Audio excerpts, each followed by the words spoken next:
نخدم للتكوين وننسى المنتخب لازم يقعد يخدم بطريقه موازيه معنا. اخدم وراه الطريقه الموازيه. اي هو تو انا السؤال المطروح تو شنو اولويات بعيده للوزيك هو شو يقول شي صرح لا بريز دو فونكسيون تاعو بجدول يوم 1 جويلية شو يقول لك انا باش نحط قانون داخلي واللي اللاعبين اللي يحب يسوفلي للقانون هذا مرحبا به، اللي ما يحبش يمشي على روحه. اللاعبين ما عادش لازم يختاروا المباريات مثلا، هذا من كلام اللاعبين ما عادش لازم يختاروا هما المباريات نتاعهم، ما عادش وقت اللي يلعب مثلا ضد منتخب الفرنسي والمنتخب الايطالي ماتش قالا مرحبا به، وقت اللي يلعب ضد منتخب افريقيا الوسطى ما يحبش يجي. هذا شو كلامه هو باش نعرفوا اللي لا ديسيبلين افونتو بالنسبه للفايد باش يحاول يطبق هذايا. هل عنده الامكانيات اليوم ولا لا على راس المنتخب نحكي على مجموعه يغير. شوف احنا قلنا مش مشكل، هاي لوزيت عملوا المنتخب بالموازاه، عملوا سياسه اليوم بداوا. تعرف يا اخي ثم مدير فني في الجزائر،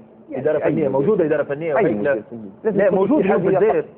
عندكم مدير فني في الجزائر موجود، اداره فنيه وموجود اتحاديه قويه، لازم تكون مديريه فنيه قويه.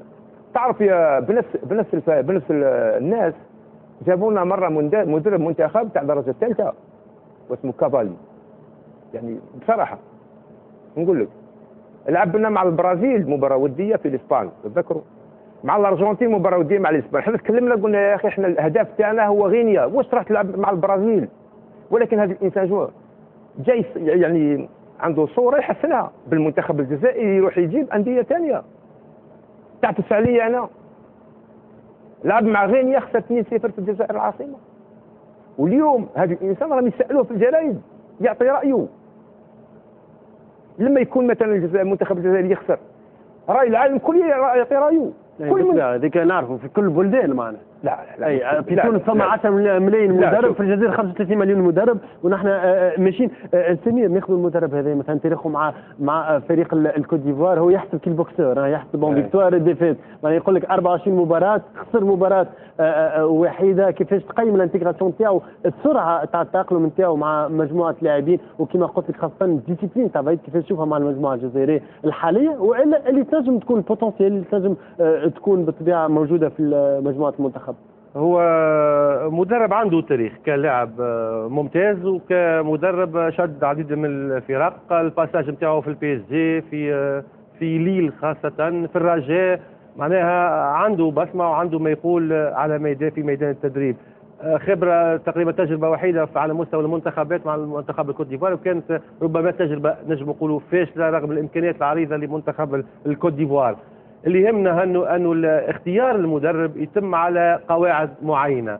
اولا شخصيه المدرب، كفاءه المدرب، وكذلك الظرف الحالي اللي تمر بها الفريق او المنتخب. انت عندك تو عندي شويه عندنا ظرف موجود والمدرب مدرب صارم جدي، صارم نتاعو تتجاوز حدود المعقول، فتدخل في امور ثانيه ربما ما يقدرش اللاعب العربي او الجزائري يتعامل معاه. انا الحقيقه في حاجه، حتى في اول غاسومبلومون فوزي الشاوشي وفايدا اليوزي، حتى اللاعبين الفرنسيين في باريس سان جيرمان وحتى في ليل خذا دي جون، خذا دي جون في ليل باش نجم يخدم معاهم، يتعامل معاهم. مدرب صلب وتعامل معاه صعب جدا، وبالتالي هل انه اللاعب الجزائري قادر انه يتاقلم مع مدرب من النوع هذا ولا لا؟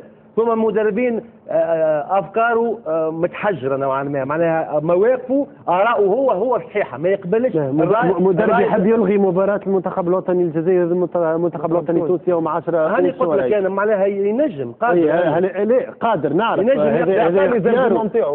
نعم عطاني زارغومون تاعو قال يحب ان برومي كونتاكت مع اللاعبين. لكن هل من الممكن انه توا 1 جويلية يبدا الدوره نتاعو في اماكن تحضيرات مع الانديه ويتقابل مع اللاعبين ويحكي معاهم لي جوار غادي حاجته بهم، ومن بعد يبدا الترابط تاعو؟ شو رايك؟ انا قلت لك انا مشكل الكبير المدرب هذا هو مشكل التعامل مع اللاعبين، مشكل التواصل مع اللاعبين في كل المحطات تاعو. قام مشاكل كبيره مع اللاعبين، صحيح انه نجح في بعض الفرق اللي يخدم فيها، ولكن المشكل الكبير هو مشكل التواصل. حتى الاراء نتاعو ما يقبلش نفس الشيء لومير، ولكن نحطوا 3 مرات قد لومير المدرب هذايا، معناها ما يقبلش الراي المضاد، ما يقبلش النقد، ما يقبل كان الراي نتاعو هو. هذا مشكل كبير اللي ربما يجي على مستوى تسيير المنتخب الجزائري. ولو اني انا كنت نخير او نحبذ ان يكون مدرب محلي، مدرب وطني، وبالنسبه لخونا محمود ما نحبوش الصوره تكون قاتمه للدرجه اللي تكلمت بها. المنتخب الجزائري عنده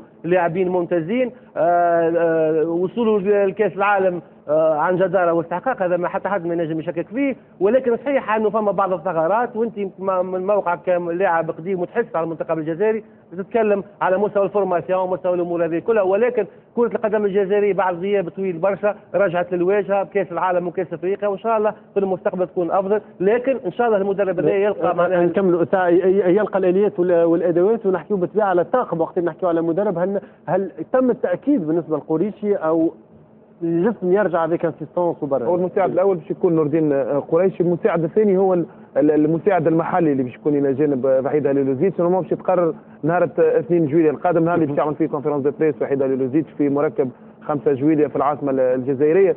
اما ملاحظه على سمير جبد على الطبع الحاد نتاع وحيد هاليلوزيتش مع اللاعبين، انا نقول مش مع اللاعبين، مع النجوم، وهو يدوري حاجه مهمه برشا في المنتخب الجزائري، لانه النجوم في الاونه الاخيره ضرت برشا المنتخب الجزائري. الاسامي الكبيره ولات معني في بعض الاحيان اسم لاعبي يكون فوق اسم المنتخب الجزائري، يعني كي نحكيو على اسامي كبيره تلعب في بطولات اوروبيه كبيره، ما عادش نحكيو على منتخب جزائري. حاجه مهمه برشا بالنسبه لوحيد هاليلوزيتش انه طبعا الحاد هذا ينجم يكون عنده اهميه كبيره، لانه التدخل نتاع المسؤولين ينجم يكون معناها بابه يتسكر جمله بالنسبه للاتحاد الجزائري لكره القدم. دينامو زاغريب الفريق الاخير اللي غادروا وحيد هاليلوزيتش وهو متوج بالبطوله الكرواتيه بفارق 19 نقطه.